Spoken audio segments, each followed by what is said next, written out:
Que a graça e a paz de nosso Senhor e Salvador Jesus Cristo esteja sobre a vida de cada um, não só hoje, mas para todo sempre. Que alegria estar aqui mais uma vez, juntamente com vocês, para nós aprendermos mais um pouco dos caminhos do Senhor, através da sua palavra e através das lições da Escola Bíblica Dominical. Eu sou a Kellen Cristina, professora da Escola Bíblica, aqui na Igreja Assembleia de Deus, Madureira, Campo de Turvânio. Meu pastor presidente é o pastor Uida Marques Luiz de Oliveira e a sua esposa é a pastora Arlene Gonçalves. Estou aqui trabalhando, com um comentário das lições. Nós estamos no primeiro trimestre de 2022. O Ministério Madureira trabalha com a editora Betel e estamos trabalhando aqui com o tema sobre o livro de Ezequiel. Graças a Deus estamos aprendendo muito, porque nós temos visto o profeta com a mensagem de juízo, arrependimento, restauração e manifestação da glória de Deus. Louvado seja o nome do Senhor. E vamos trabalhar hoje comentando a lição de número 9, que tem o título que diz: A visão do vale de ossos secos. O texto áureo nos diz assim: E me disse, filho do homem, poderão viver estes ossos? E eu disse, Senhor Jeová, tu o sabes. Ezequiel 37, versículo 3. A verdade aplicada nos diz: a genuína restauração espiritual produz fidelidade e comprometimento com a palavra de Deus e um viver para a glória de Deus. Aleluia! Os objetivos desta lição são estes: explicar que o plano divino inclui restauração, ressaltar que Deus pode fazer muito mais do que pensamos e mostrar os resultados da restauração divina. Amém? Vamos agora para os textos de referência que se encontram ali no livro de Ezequiel, capítulo 37, os versículos 1, 2, 4, 5 e 10. Mas eu aconselho você a fazer um estudo, uma leitura assim, não só ler por ler, sabe? Mas uma leitura com oração junto, do capítulo 36 e do capítulo 37 do livro de Ezequiel. É claro que o certo, sim, para maior aprendizado era a gente ler todo o livro de Ezequiel, Mas a gente não consegue, porque é um livro é um pouco grande, E a gente tem as correrias da vida também, Cada um tem seus afazeres. Mas se você já leu o capítulo 36 e o 37, fazer um estudo, ler em várias versões da Bíblia. Eu gosto muito de ler na versão atualizada, revista e corrigida, e na versão atualizada depois para finalizar, porque aí a gente tem um entendimento maior, uma iluminação, uma interpretação, e claro, juntamente com a oração, porque quem ilumina a nossa mente é o Espírito Santo. Então nós precisamos buscá-lo sempre quando a gente vai fazer um estudo da Bíblia, uma leitura. Amém? Mas vamos ler aqui o que está disponível na nossa revista.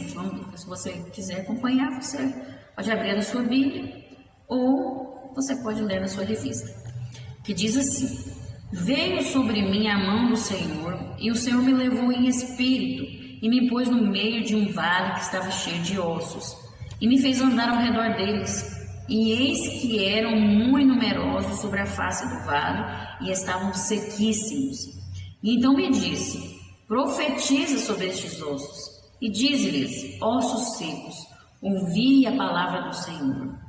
Assim diz o Senhor Jeová a estes ossos: eis que farei entrar em vós o Espírito, e vivereis. E profetizei como ele me deu ordem. Então o Espírito entrou neles, e viveram, e se puseram em pé, um exército grande e extremo. Amém? Vamos agora estar orando. E o motivo sugerido aqui pela nossa revista é que nós oremos por cura emocional e graça do Senhor. Nós precisamos mesmo disso. Todos os dias precisamos da graça de Deus. Precisamos ser curados. Então vamos orar neste momento. Senhor, meu Deus, eterno Pai, agora diante da Tua presença, Senhor, eu estou aqui buscando a Tua face, porque eu necessito da tua misericórdia, eu necessito da tua graça.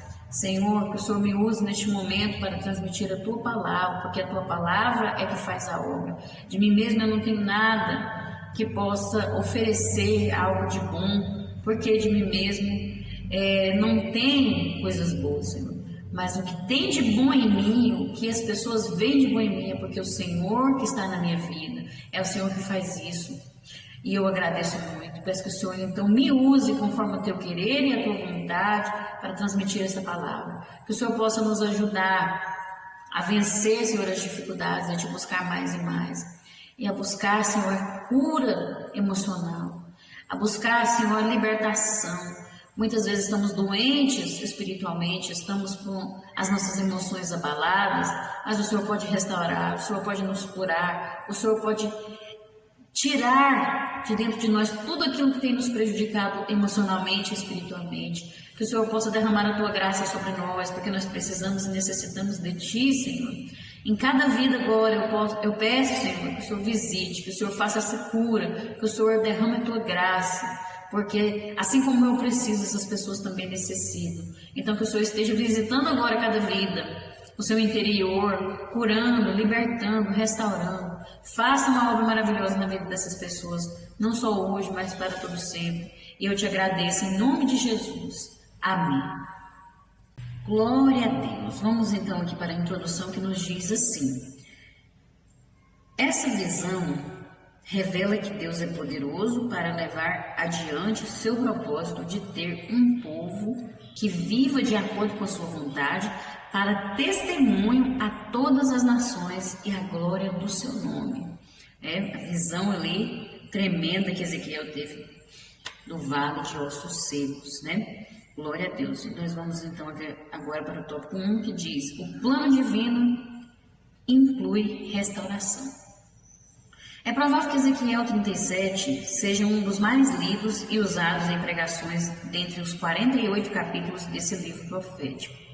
Além de tantas mensagens denunciando o pecado do povo e o juízo divino, agora o profeta recebe uma mensagem que aponta para o plano divino de restauração.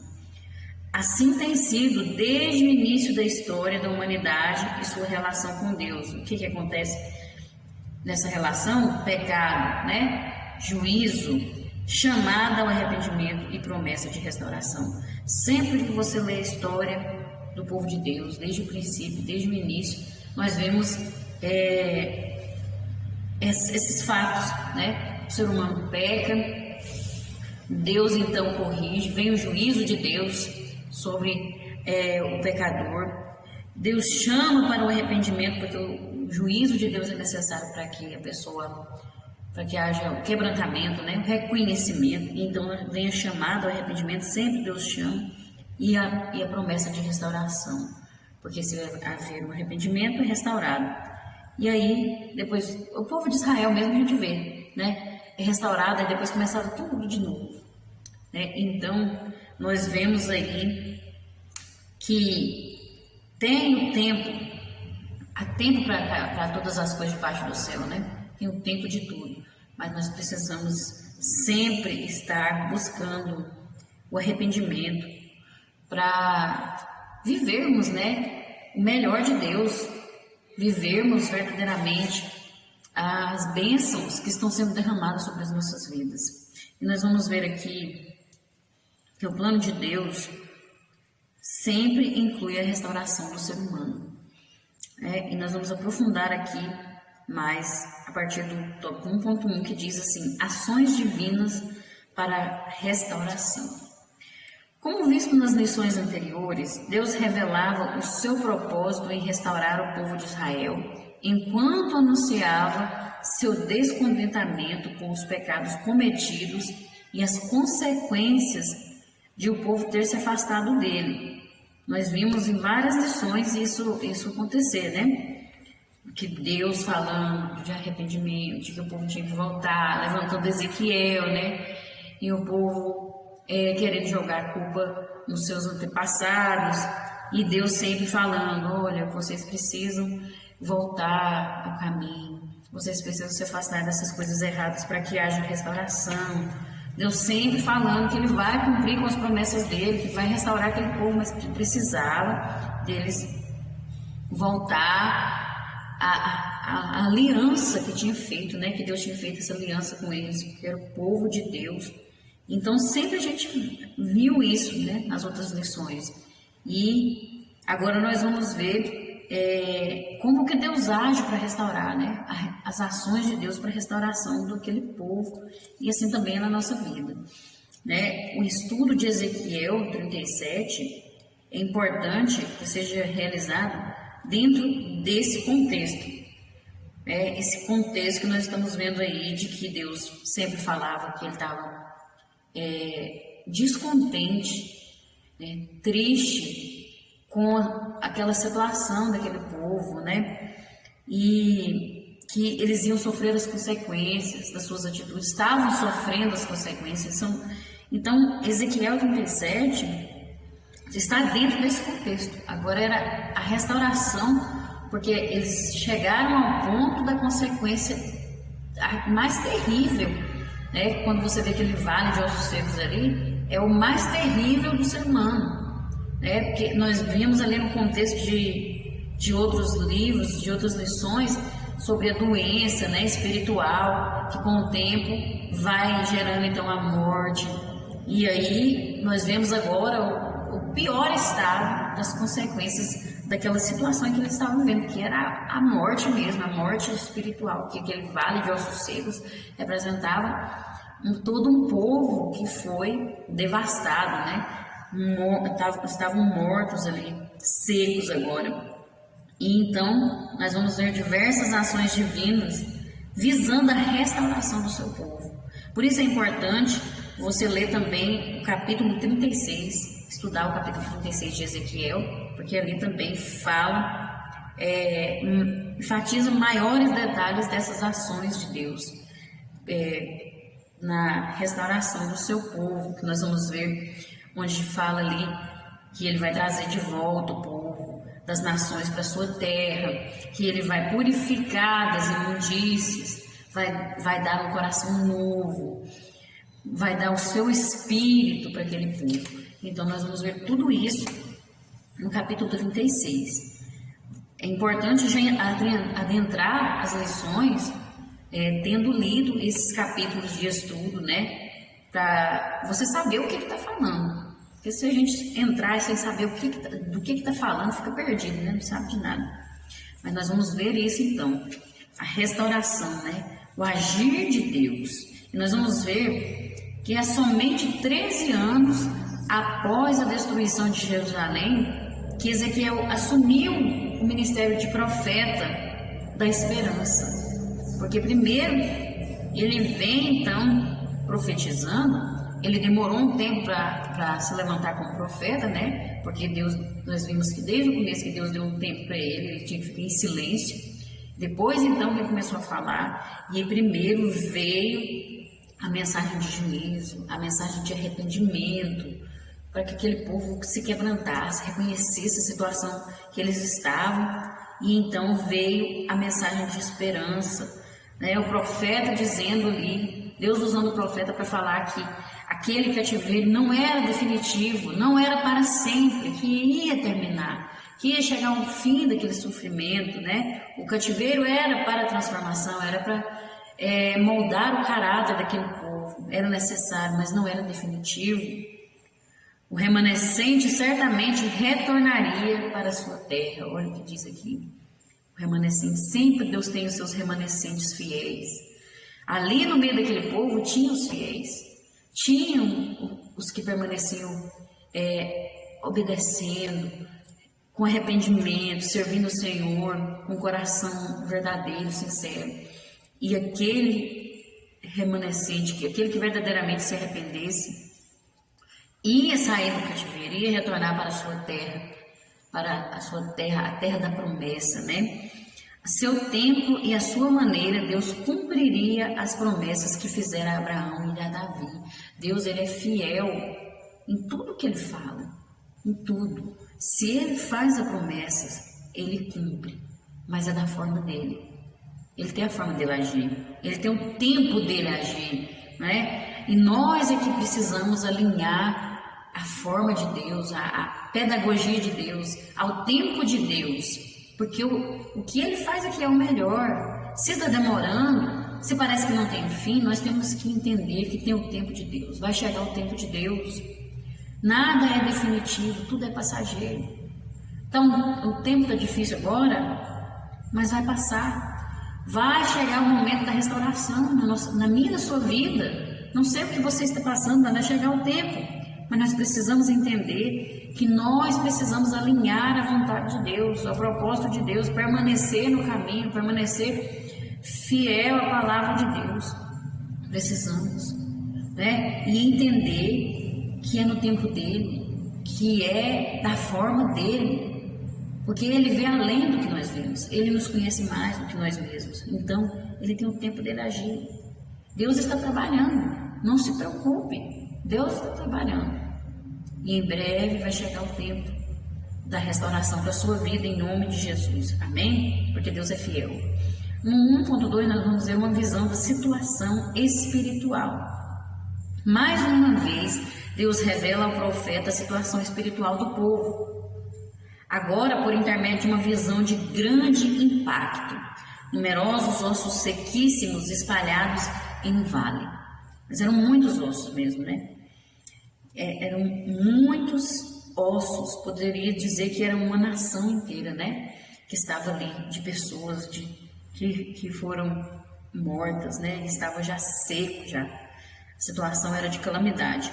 E essa visão, como outros textos bíblicos, desperta na nossa mente a importância da palavra de Deus para termos consciência, uma consciência mais ampla e profunda acerca da gravidade da situação humana, situação do ser humano, quando esse permanece longe do relacionamento com Deus, afastado de Deus, né? Longe da vontade do Senhor.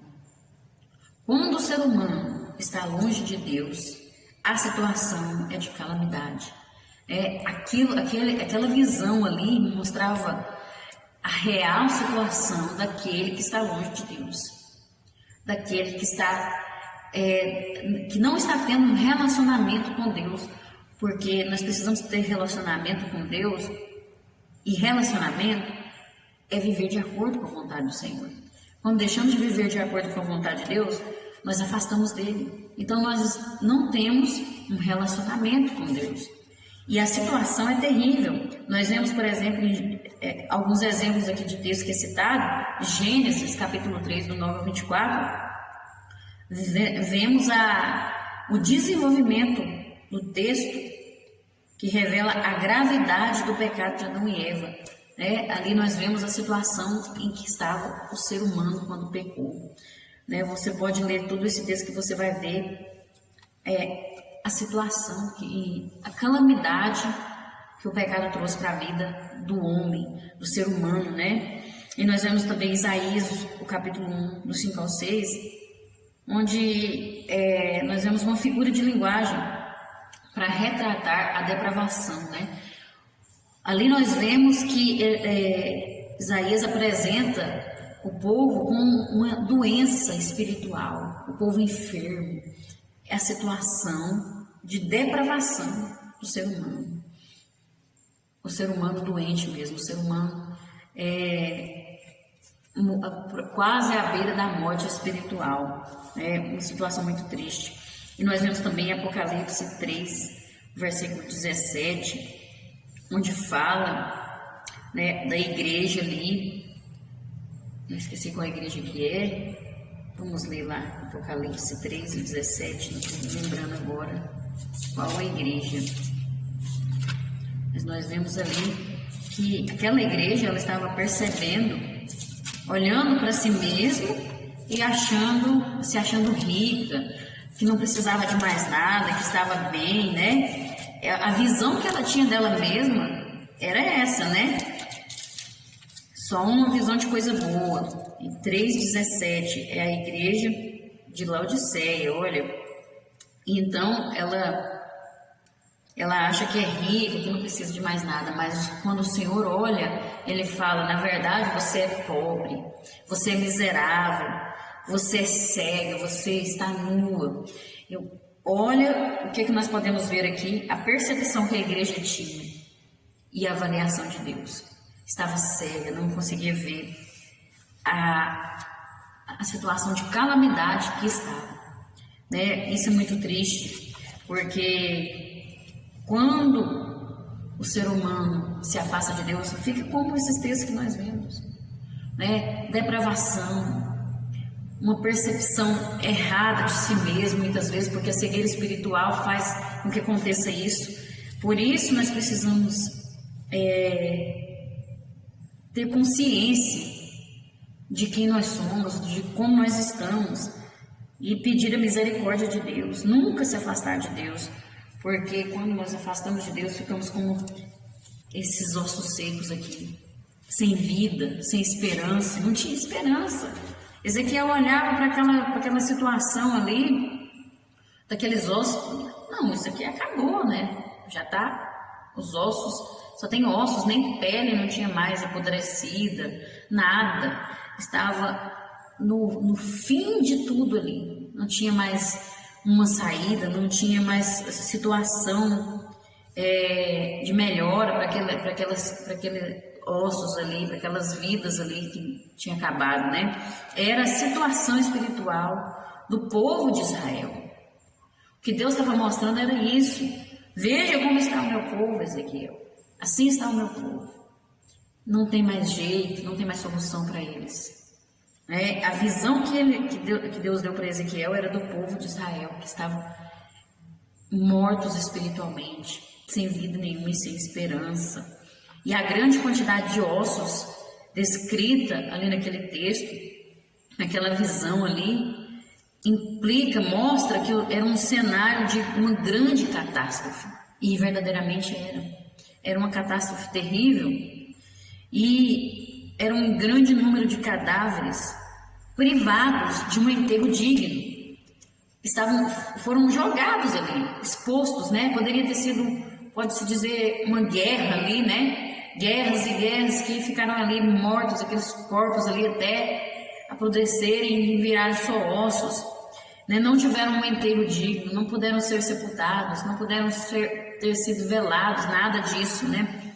E uma maldição típica do Antigo Oriente Próximo era que o cadáver da vítima amaldiçoada ficasse exposto aos elementos da natureza, ao tempo, jogado lá, né? Era uma maldição. Então quer dizer que aquele povo, todos que olhavam para aquele povo e falassem, estão amaldiçoados.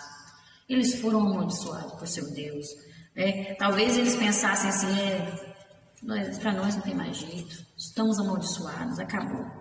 Mas Deus estava mostrando para Ezequiel que ia restaurar aquele povo, que ia restaurar. E é o que nós vamos ver aqui, a restauração de Deus, através dessa lição. No 1.3 nós vamos ver profeta, instrumento de Deus. Desde o início, o plano de Deus inclui o ser humano, não apenas como alvo de seu amor e graça salvadora, como também sendo um instrumento do Senhor para levar adiante o seu propósito de formar um povo para a sua glória. Deus vê o ser humano, não só alguém para salvar, alguém para resgatar, mas sim um vaso para ser usado, para alcançar vidas. Deus olha para o ser humano e vê isso. O seu propósito vai além da salvação. E isso é tremendo, isso é maravilhoso. Por isso nós devemos estar sempre à disposição do Senhor, porque Ele quer nos usar. Assim como usou aquele profeta, que foi um instrumento de Deus. Ezequiel, ele foi colocado no meio de um vale que estava cheio de ossos e ficou andando ao redor deles. Deus mostrando ali para ele aquela situação. Era para ele ver tudo, para ele ver os detalhes ali, para ele observar. Imagina só a situação, a experiência daquele homem, porque ele era um sacerdote. Sendo um sacerdote e conhecendo a lei de Deus, ele sabia que não poderia tocar em corpos mortos, em cadáver, porque era coisa imunda. se tocasse. E ele tendo que andar em volta ali, observar, poderia às vezes ter encostado. Então a gente não sabe a distância que estava. Mas quem tinha levado ele ali foi Deus. Deus é que tinha levado ele para que ele tivesse uma experiência com Deus, de algo que pudesse transmitir para o povo, né? Da mesma forma quando Deus levou Pedro à casa de Cornélio, né? Que ele teve aquela visão daquelas coisas imundas que caíam, aqueles animais, né? E Deus falando que ele poderia comer. E Deus estava mostrando para Ezequiel algo que Deus estava agindo no meio daquilo que parecia ser imundo, daquilo que parecia não ter mais jeito, né? Deus estava usando ele como instrumento. Deus usa da forma como ele quer. Nós não entendemos, mas Deus tem o agir dele. Nós já vimos em lições passadas que Deus usa da forma como ele quer, na hora que ele quer, quem ele quer. Ele tem a forma de agir, né? E o próprio Ezequiel poderia até estar num estado assim de medo, né? De, meu Deus, agora eu no meio dessas coisas imundas aqui. Mas ele permaneceu obediente, confiante no Senhor, né? E submisso à vontade de Deus, ao querer de Deus. Desprezou os preconceitos, o próprio julgamento dele, né? E deixou Deus agir, porque ele estava na presença de Deus agora. Deus é que estava conduzindo ele, então ele tinha que obedecer, permanecer na vontade de Deus, porque agora ele estava sendo um instrumento de Deus. E quem é instrumento de Deus tem que ser submisso, tem que fazer a vontade de Deus. Não é verdade? Aquele que é alcançado pela salvação também é vocacionado para anunciá-la. Eu e você fomos chamados por Deus, fomos alcançados pela salvação, então agora nós somos instrumentos de Deus.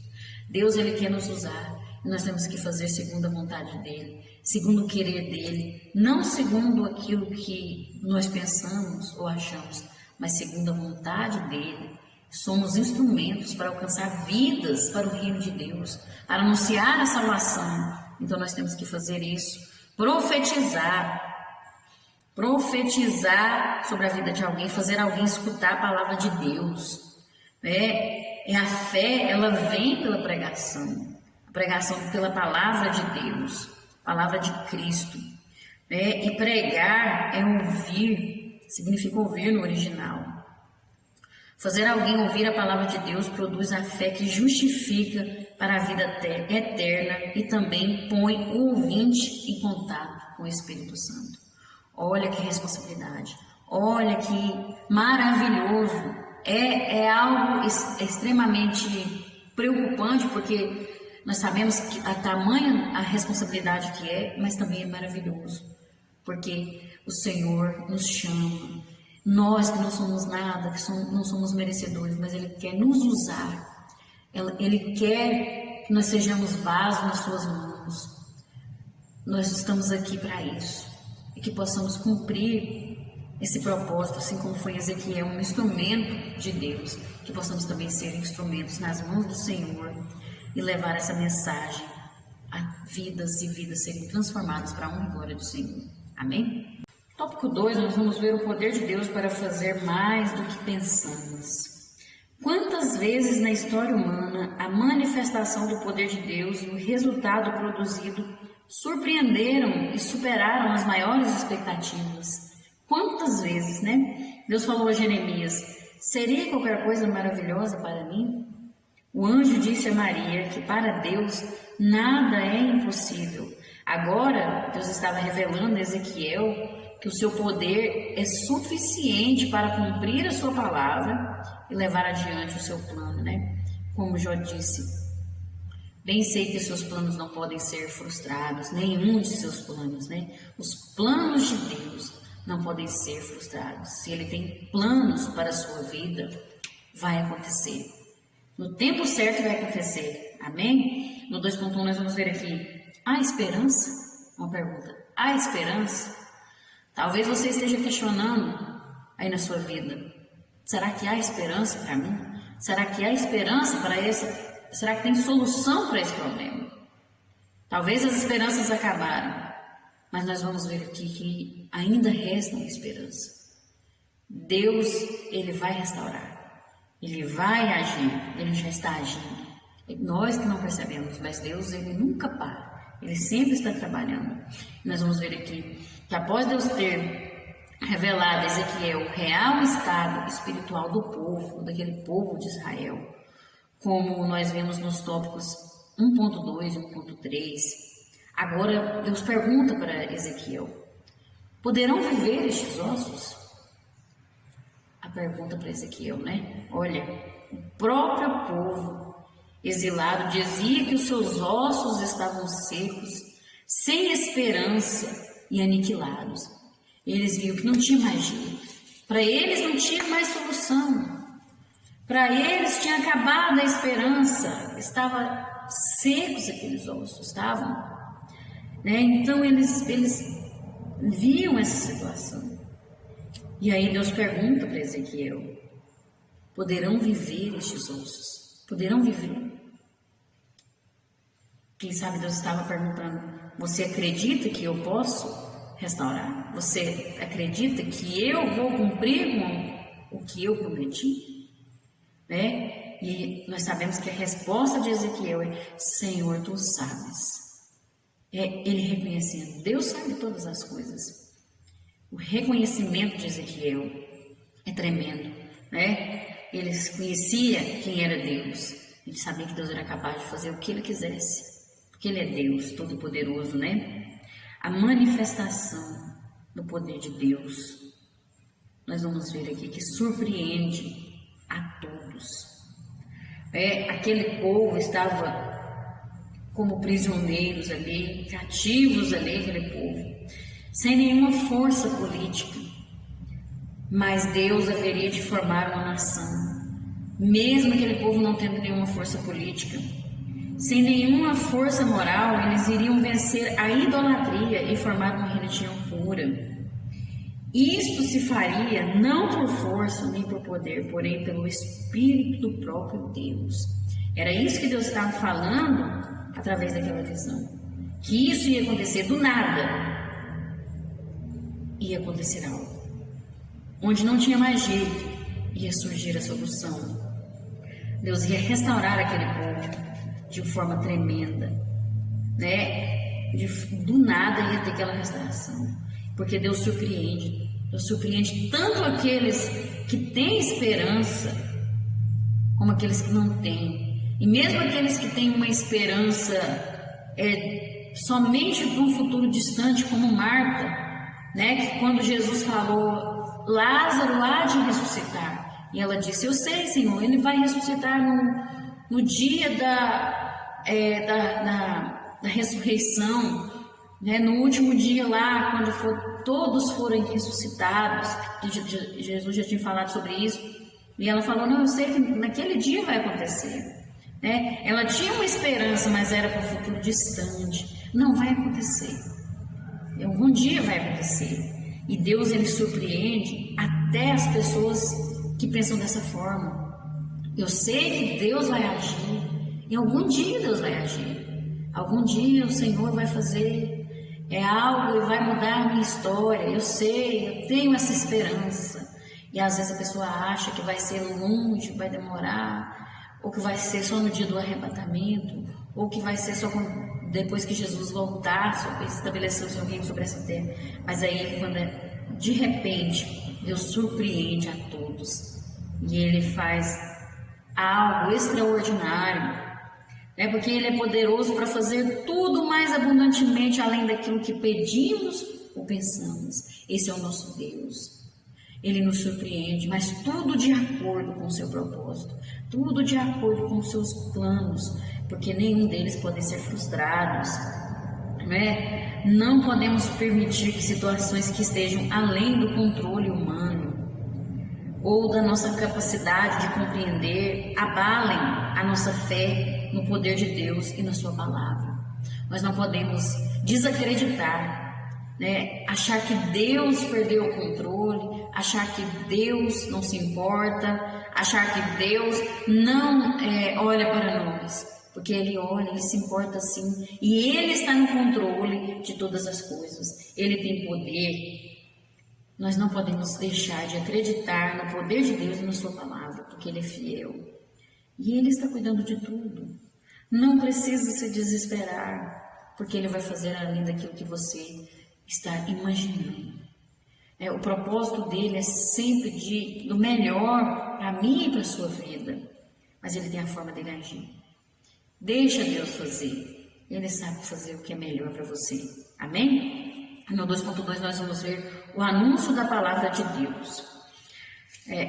A ordem de Deus para Ezequiel foi: dize-lhes, ouvi a palavra do Senhor.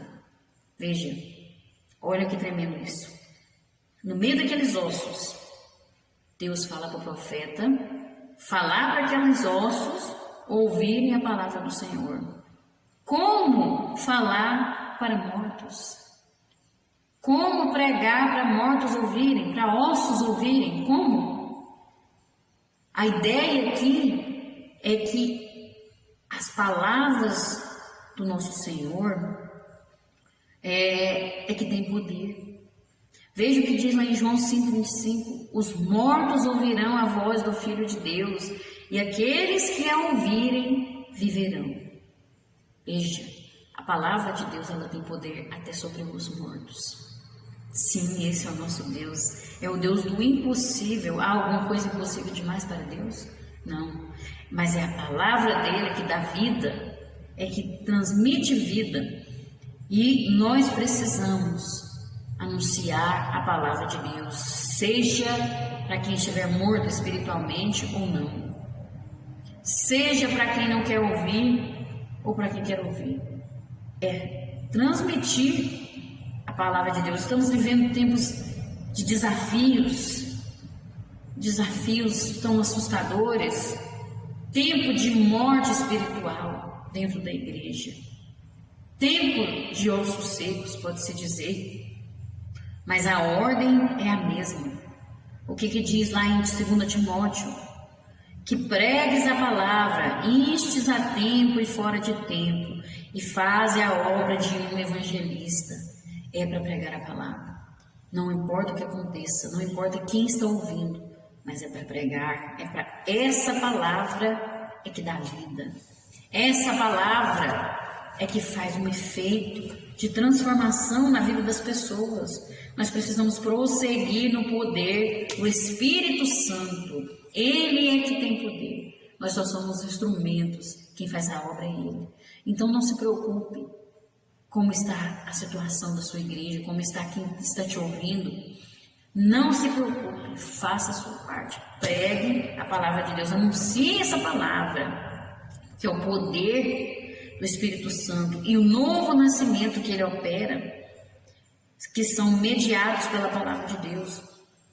O que diz lá em Isaías 55? Fala da eficácia da palavra divina, que enviada à terra cumpre o propósito que ele foi destinado. Olha o que diz Isaías 55, 10 e 11. Porque assim como descem a chuva e a neve dos céus, e para lá não tornam, mas regam a terra e a fazem produzir e brotar, e dá semente ao semeador e pão ao que come, assim será a palavra que sair da minha boca. Ela não voltará para mim vazia, antes fará o que me apraz e prosperará naquilo para que a enviei. Olha o que o Senhor está dizendo. A palavra de Deus, ela não volta vazia. Ela não volta. Talvez não aconteça na hora, mas ela vai germinar, e alguma coisa vai acontecer, Por isso nós devemos insistir em pregar a palavra de Deus. Ela tem poder, porque ela não é limitada pelas limitações normais deste mundo. Ela vai além deste mundo. Ela é espiritual, e nós precisamos transmitir essa palavra, falar, anunciar. Foi isso que Deus disse para Ezequiel. Fale para esses ossos secos. Escuta a voz de Deus, ouça a voz de Deus. E o que aconteceu, nós sabemos, O agir de Deus foi tremendo. O poder de Deus foi tremendo naqueles ossos ali. Glória a Deus. No 2.3 nós vamos ver aqui a ação do Espírito Santo. Muito significativo o fato de Ezequiel 37 apresentar um cenário tão desolador, ossos sequíssimos, e a seguir descrever uma tremenda mudança a partir da ação conjunta da palavra de Deus e do Espírito Santo. Veja só que tremendo isso, né? O agir do Espírito Santo juntamente com a palavra de Deus. Algo que não pode faltar nas nossas vidas. Essa descrição lembra outro momento na história. Veja só, terra sem forma e vazia, trevas, abismos, né? Gênesis capítulo 1. Mas o Espírito de Deus se movia ali, naquele abismo, sobre a face daquele abismo, sobre aquela situação de trevas, sobre onde era sem forma e vazia, o Espírito de Deus se movia. Oh, aleluia! O Espírito de Deus está movendo. Ele está se movendo no meio de nós. Nós aqui precisamos perceber e deixar ele agir, né? Veja, esse cenário está aí. Uma terra sem forma e vazia, trevas, abismo, o Espírito de Deus se movendo. E então vem a palavra de Deus. E disse Deus. E o que aconteceu? Mudança, transformação, restauração. O Espírito estava em movimento, pronto para proporcionar vida a partir da palavra pronunciada, operando assim junto com ela. Oh, glória a Deus!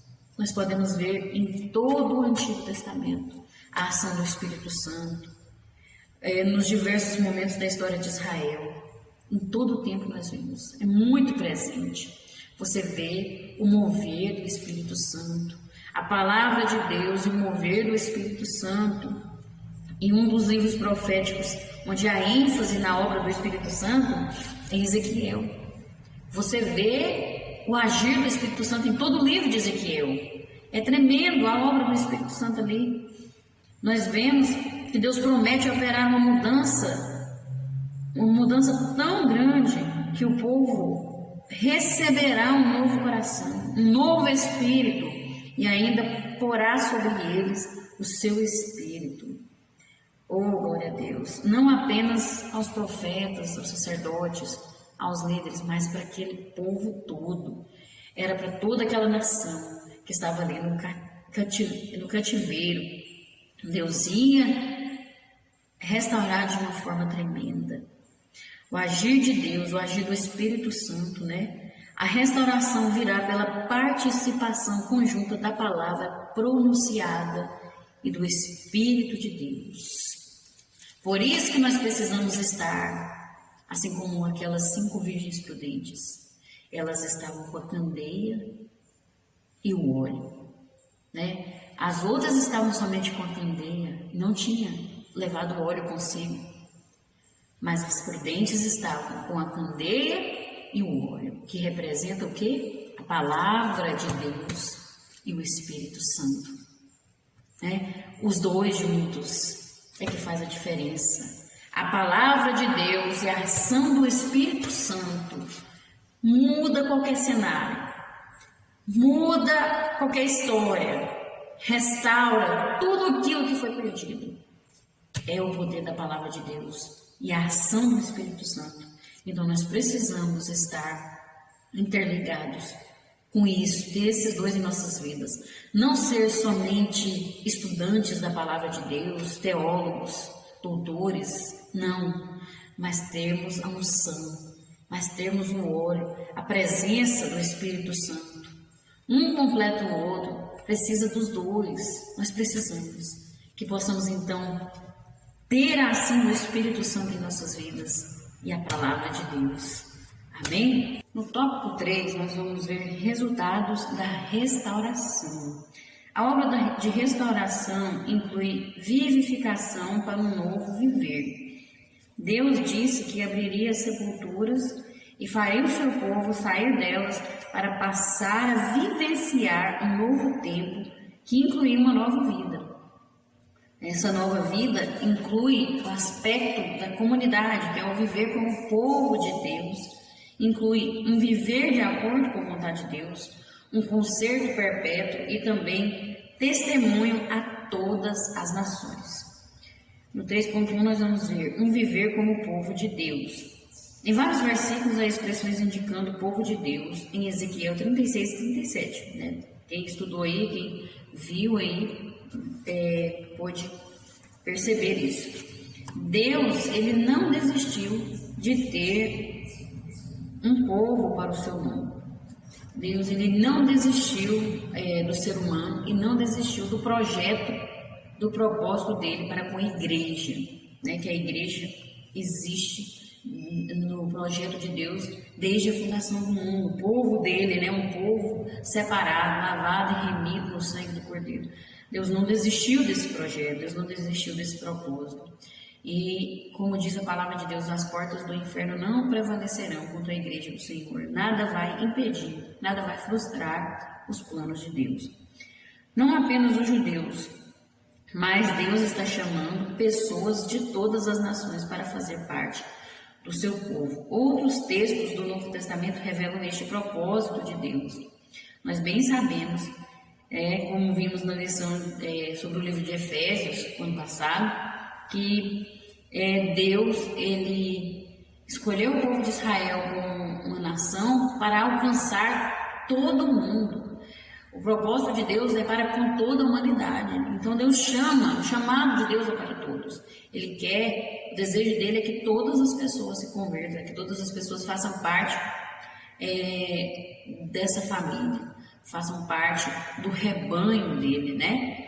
E então esse chamado é para todos, não só para os judeus, mas também para os gentios, né? E em Cristo Jesus é possível fazer parte desse povo. Em Cristo Jesus nós temos acesso a Deus, nós podemos ser chamados de filhos de Deus, né? Porque nós fomos eleitos desde a fundação do mundo para sermos adotados por Cristo Jesus, através de Cristo Jesus, né? Então, por meio de Jesus, Ele é o caminho, sempre, não existe outro caminho. É somente por Ele que tem como fazer parte desse povo, tem como fazer parte da família de Deus. E isso é maravilhoso, né? Está aí, é possível para todos. Basta nós querermos, basta nós aceitarmos o chamado dEle e obedecermos. E isso nos faz aprender e entender que existe algumas coisas em ser povo de Deus, porque nós somos exclusivos, existe uma exclusividade, né? Nós somos de Deus, é um povo exclusivo dele, assim como existe o Deus verdadeiro, o Deus de Israel, que é o único Deus verdadeiro. Ele quer fazer então um povo único, né? Exclusivo dele, e é para todas as pessoas, né? Não existe acepção de pessoas. E também precisamos ter comprometimento e propósito como povo de Deus. Nós somos o povo de Deus, então vamos agir como povo de Deus, vamos ser povo de Deus, né? Porque Deus, ele tem esse compromisso, ele fez uma aliança eterna para com o seu povo. E nós vemos isso de Gênesis a Apocalipse. Na Bíblia tem um fio de ouro, um fio mostrando um fio eterno do amor de Deus pelo povo, da aliança, do compromisso dele. Porque nós vemos em Gênesis 17, versículo 7, onde ele disse: estabelecerei o meu concerto entre mim e ti para sempre. Êxodo também, ele falou: vocês serão o meu povo, eu serei o seu Deus, livrarei vocês da escravidão do Egito. Deus falando para com o seu povo. E em Levítico também ele falou que ia andar no meio de nós, ia andar no meio do povo. Ezequiel também fala disso, né? Para que andem nos meus estatutos, guardem os meus juízos, e eu serei o seu Deus, vocês serão o meu povo. Também Zacarias: alegre-se, habitarei no meio de ti. Deus falando com o seu povo, para a filha de Sião, né? Quando fala isso, fala do povo de Deus. 2 Coríntios também fala que nós somos o templo de Deus. E ele diz assim: viverei neles. Habitarei neles, porque Ele é o Deus vivente, nós somos o templo do Deus vivente, e Ele falou que ia habitar em nós. E lá em Apocalipse fala que o versículo dizendo: porém o meu santuário no meio deles para sempre, o meu tabernáculo estará com eles, eu serei o seu Deus e eles serão o meu povo. Olha isso, de Gênesis a Apocalipse. Tem muitos outros textos, eu só fiz um resumo aqui de alguns, mas existem muitos outros textos, e ele em Apocalipse também fala que aquele que vencer herdará. E nós seremos, aquele que vencer será o povo de Deus, e ele será o nosso Deus. Olha a confirmação da palavra de Deus, né? Nós temos que viver como povo de Deus. Como povo de Deus, as pessoas têm que olhar e ver: ali tem um homem de Deus, ali tem uma mulher de Deus, ali tem uma igreja de Deus, uma igreja que faz a diferença. As pessoas têm que olhar e falar assim: eu vejo Deus naquela igreja, eu vejo Deus no meio daquele povo, eu vejo Deus na vida daquele homem, daquela mulher, né? Isso é viver como povo de Deus. No 3.2 nós vamos ver um viver de acordo com a palavra de Deus, né? A restauração de Deus visa isso, né? Viver como povo de Deus e um viver de acordo com a palavra de Deus. O profeta anunciou que o povo restaurado seria fiel às leis e aos princípios divinos e zeloso em praticar os seus estatutos. Não se trata de uma nova revelação quanto à vontade de Deus para o seu povo. Não, Deus não mudou. Em momento algum Deus não mudou, né? Não era uma novidade, uma coisa assim, agora mudou o propósito de Deus. Não, continuava o mesmo, porque após a libertação do Egito e antes de entrar na Terra Prometida, o povo foi exortado a viver de acordo com a palavra de Deus. Deus sempre vem falando isso. Vamos viver de acordo com a palavra de Deus, né? Permanecer fiel, não se misturem, não coloque ídolos para vocês, porque existe só um Deus verdadeiro. Deus sempre orientou o seu povo. Isso aqui não é coisa de agora, é de tempos. E o nosso Deus, ele não mudou, ele é o mesmo ontem, hoje e eternamente. Ele não era, ele é. Ontem ele é, hoje ele é e amanhã ele é. Ele é Deus. Ele não mudou e a sua palavra também permanece a mesma. É o nosso entendimento que é limitado. Antes sabemos muito pouco, hoje sabemos pouco ainda, né? Mas aprendemos muitas coisas, mas ainda temos muito o que aprender, porque o nosso Deus, ele é ilimitado e a nossa mente é limitada, mas a palavra de Deus não mudou. O que é pecado, não existe pecadinho nem pecadão. O que é certo é o certo, o que é errado é o errado. O que mudou foi o mundo, os costumes. Nós é que mudamos, nós é que deixamos muitas vezes ser influenciados pelas mudanças que acontecem nesse mundo. Mas nós temos que ter cuidado, porque quem nos guia não é o mundo, não é as pessoas, mas é a palavra de Deus. É ela que tem que nos guiar, é ela que tem que conduzir a nossa vida. Jesus também falou sobre a importância de ouvir e praticar as suas palavras, né? Nós vemos ali a comparação daquele que construiu a sua casa sobre a rocha e aquele que construiu a sua casa sobre a areia. O que ouve e pratica é aquele que constrói a sua casa sobre a rocha. Vem a tempestade, vem o vento e a casa permanece firme. Se nós ouvirmos e praticarmos a palavra de Deus, viver de acordo com a palavra de Deus, a nossa vida permanece. A nossa casa, que é a nossa vida, não é abalada. Pode vir o que vier, que nós estamos firmes, que nós permanecemos confiantes no Senhor, nós ficamos em equilíbrio. O tanto que é bom a gente estar em equilíbrio, não é? É algo que nós almejamos tanto. É vivendo a palavra de Deus que nós conseguimos esse equilíbrio. Porque o Espírito Santo produz isso em nossas vidas, né? Lá em Gálatas fala, uma das virtudes do Espírito, produzida pelo fruto do Espírito, que é o amor. E nós vemos ali o domínio próprio, que é o equilíbrio, né? E então, se nós vivermos, nós vamos ter uma vida diferenciada. Por isso Jesus falou da importância de ouvir e praticar, né? Porque não adianta só ouvir, se eu não praticar, não vai fazer efeito nenhum.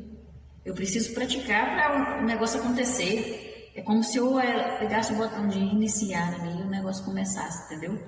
Agora, se eu não praticar, se eu só ouvir, não acontece nada. Fica paralisado, né? Nem sai do começo. Então, eu preciso ter uma atitude na minha vida, eu preciso agir de acordo com a palavra de Deus. E aqui diz que a restauração envolvia um novo coração e a habitação do Espírito Santo. Por isso que era necessário praticar essas palavras, viver verdadeiramente a palavra de Deus. Porque só assim é que então nós vamos receber um novo coração, vai tirar aquele coração de pedra e fazer em nós um coração de carne, um coração quebrantado. E aí o Espírito Santo vai poder habitar em nós. E aí tudo vai ser transformado, tudo vai ser modificado. E a libertação, tudo aquilo que nós necessitamos, Ele vai preencher, Ele vai trazer para nossas vidas. Mas é preciso viver essa palavra. Tem muita gente que a vida da pessoa nunca muda. Está sempre do mesmo jeito, sempre aquele sofrimento, anos e anos vivendo da mesma forma e não tem mudança, não tem transformação. Por quê? Porque não pratica a palavra de Deus. Se não praticar, se não viver de acordo com a palavra de Deus, não vai ter mudança, não vai ter transformação. Você pode orar, você pode jejuar, você pode fazer sacrifício, do jeito que for. Se não viver de acordo com a palavra de Deus, não acontece nada. Não acontece. É necessário viver, praticar aquilo que você tem aprendido, aquilo que você tem ouvido.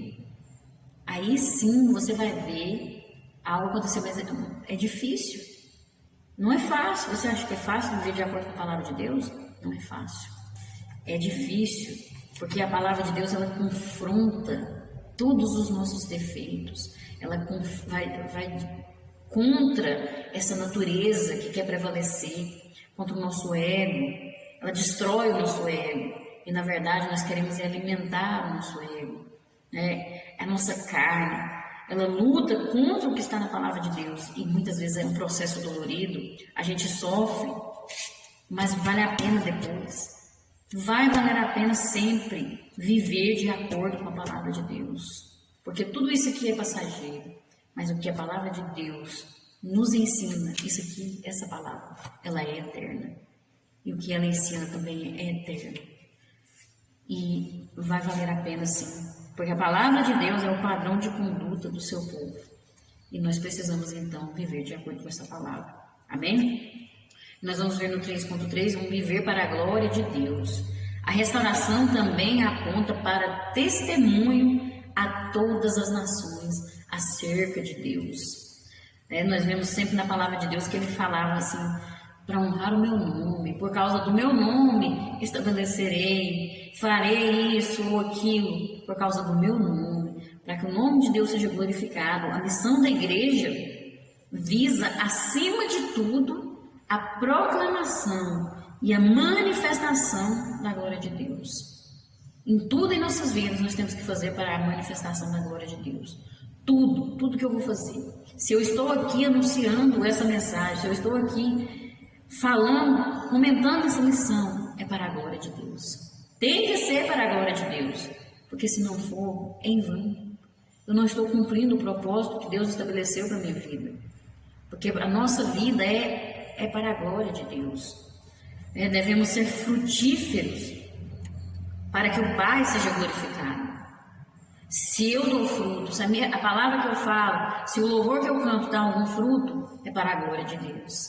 Para que o nome de Deus seja glorificado. O nosso testemunho perante essa geração passa por sermos sal da terra e luz do mundo, para que o Pai seja glorificado. Nós fazemos a diferença com a permissão de Deus, com o agir dele em nossas vidas, para a glória dele. Não é para que fulano ou ciclano seja falado o nome dele, Não, se fala, tudo isso é para a glória de Deus. Você fala bem de você, se fala bem, você é elogiado, você é usado, é porque isso tudo é para a glória de Deus. Louvado seja o nome do Senhor. Então nós fomos salvos para louvor e glória da sua graça. Porque quem faz é Ele. Nós mesmos não fazemos nada. Não somos nada.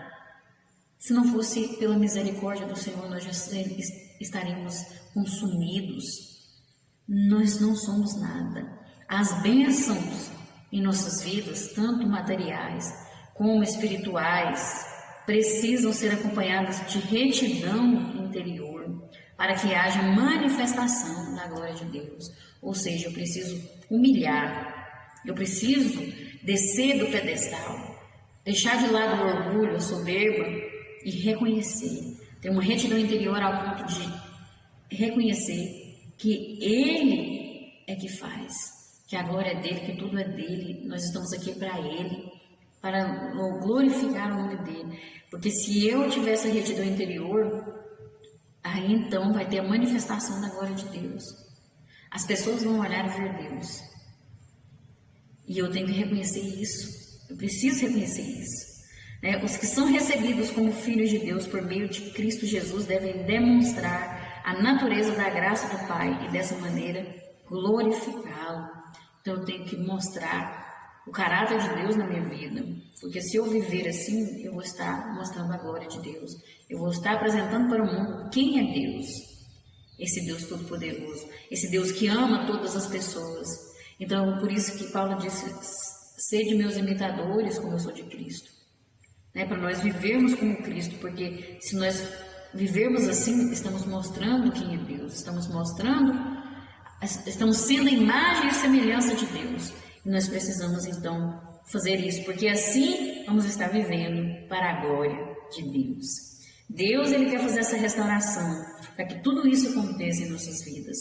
E essa é a promessa dEle. Ele é fiel para cumprir.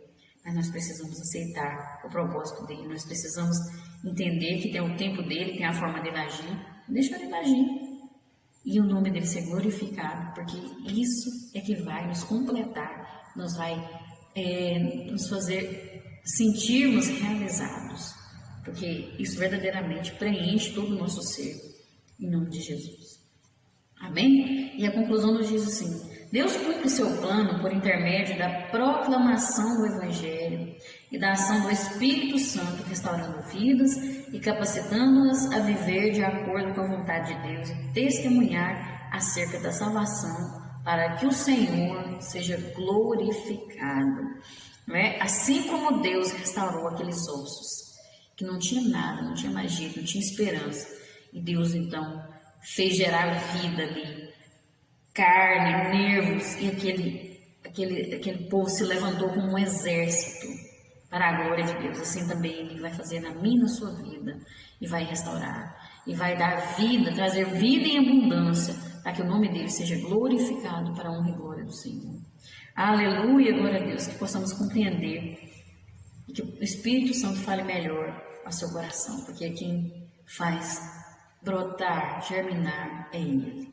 Amém, glória a Deus. Que Deus abençoe a sua casa, a sua vida, a sua família, que Deus abençoe cada um mais e mais. Você que comentou, você que compartilhou, você que curtiu, você que se inscreveu nesse canal, que Deus te recompense. Você que tem orado, continue orando, que eu estou orando por vocês também.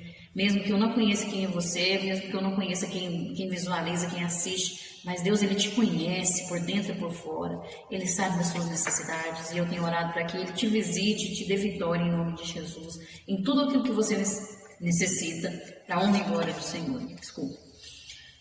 E que Deus abençoe vocês e que Ele recompense em nome de Jesus. E até a próxima, se Deus assim nos permitir e se Jesus não tiver voltado. Amém? Glória a Deus.